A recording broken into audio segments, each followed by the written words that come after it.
This is Umar for IFL TV. We're in Riyadh, Saudi Arabia. It's here, finally, Fight Week. I'm joined by the main man himself, Francis Ngannou. Francis, we know the troubles, the tribulations you've had in your life. It's come to this point here. You're opening up Riyadh season. Just talk to me about that first, opening up Riyadh season. How proud are you to do that? Well, at every time that you do something, you think, oh, it's big, until you get to the next one and see how big he is. And since this Riyadh season, this fight being announced to be part of the opening of Riyadh season, seeing the different how things happen, I think is by far the biggest thing that I ever be part of. Ever, yeah. Yeah, ever. How are you finding Saudi Arabia? Well, this is my third time in Saudi Arabia, so I'm not new in Saudi Arabia. I love it. I think even before this fight, I was thinking of coming here time to time, and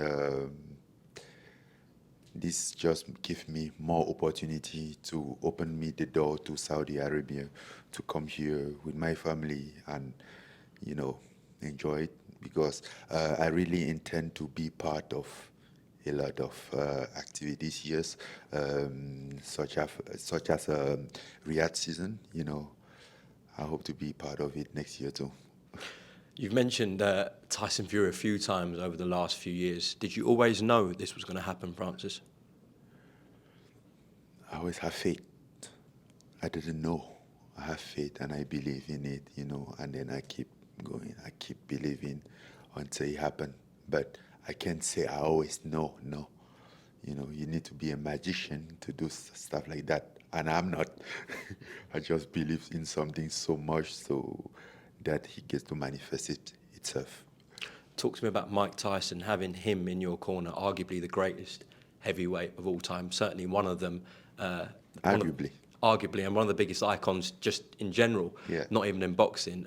Having him in your corner, talk to me about that, Francis. Well, it's very inspiring. Like when you present Mike Tyson like that, he's somebody that growing up, I've been watching him. For me, he's the face of boxing. For me, he's the perfect example of greatness, of sportman, and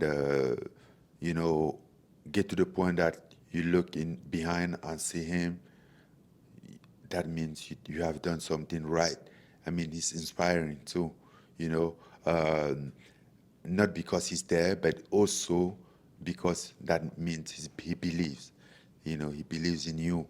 You get to the point to be the one that everyone doubt at, to become the man that the great Mike Tyson believed into. Even that feeling at itself is something else. Now we can talk all day long about his skills, about what he can bring to you, about his technique as a boxer, about his efficiency, his experience, and everything that I'm trying to pick into. Saw a video of you working the heavy bag, and it was clear you were working on body shots. Is that something that you're going to target with Tyson Fury? You didn't see a video, you see a clips of a video, which was the end of the training, I believe.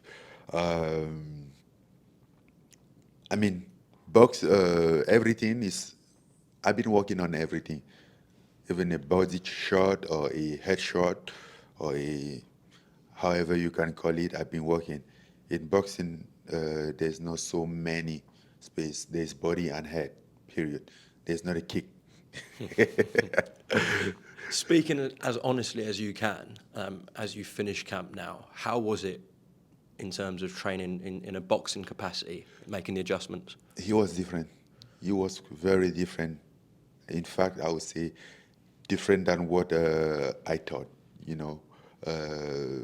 The training camp was very different than MMA.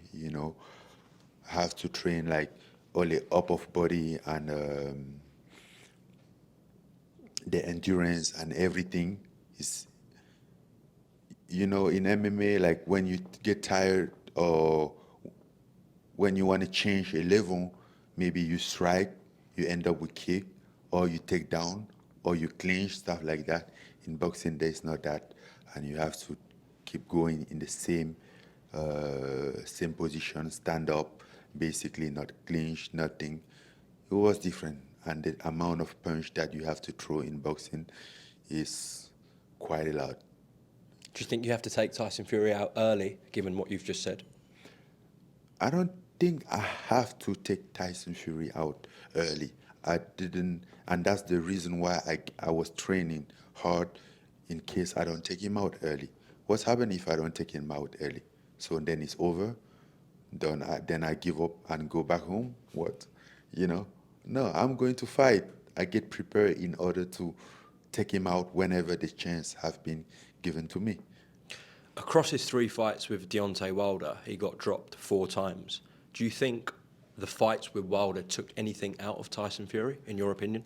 No, I don't think so, because even after Deontay Wilder, he get a fight, and I mean, he get dropped. He didn't get knocked out. So Nearly in the first fight. yes, nearly, yeah, nearly.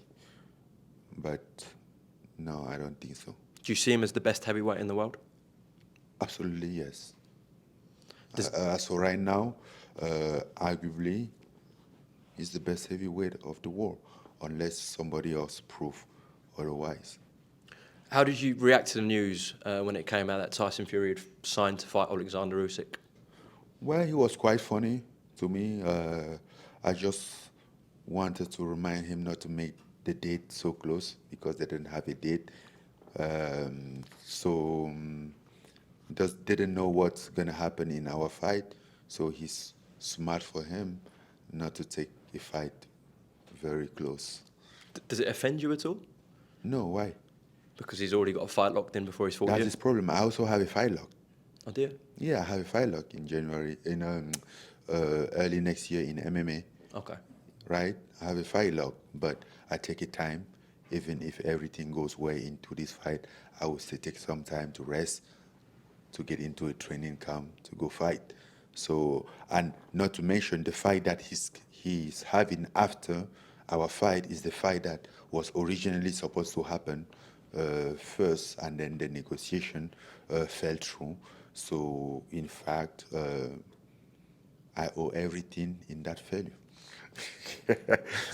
so to see that fight, step behind my fight, after my fight, and depend on what happened in my fight was quite hilarious.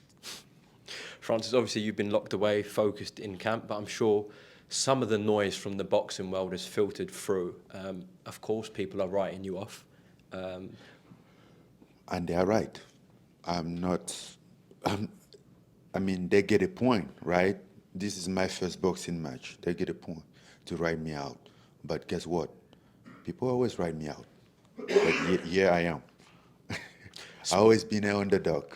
Specifically wanted to get your thoughts on some comments from Eddie Hearn, who recently came out and said that Francis Ngannou in a boxing ring definitely can't punch. That was his words. We give a shit of what Eddie Hearn said. Who is Eddie Hearn? I don't give a shit. You can keep that for him. This fight is happening and he's nothing about it. Okay, listen, Francis, I do appreciate your time here in Riyadh. Do you want to just send a final message down the camera to Tyson Fury? Yes. I hope that he's ready, because I'm ready. I'm done training. So see you on Saturday. Okay, champ, appreciate your time. Thank you very welcome. much. God bless. Thank you.